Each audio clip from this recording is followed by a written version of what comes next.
Welcome to another episode in our affiliate marketing tutorial series. Running ads on your blog but not seeing much income? Let's fix that by sharing simple AdSense optimization tips that can boost your RPM and overall revenue. AdSense optimization tips for affiliate blogs. Even if your main income is from affiliate links, AdSense can still be a great secondary stream if you optimize properly. Here's what to focus on. Content length. Longer content, 800 to 1500 plus words, gives more room for ads without hurting user experience. Ad placement. Place ads within content, especially after the first paragraph, not just in sidebars or footers. Responsive ads.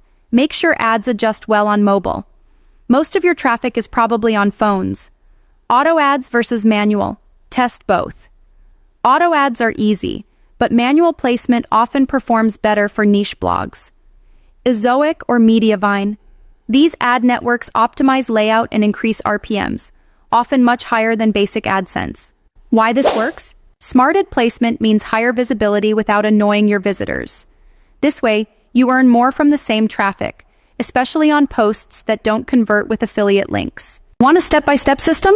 Head over to website.fm. It walks you through choosing topics, creating content, and building a profitable affiliate site from scratch. Link in description box below.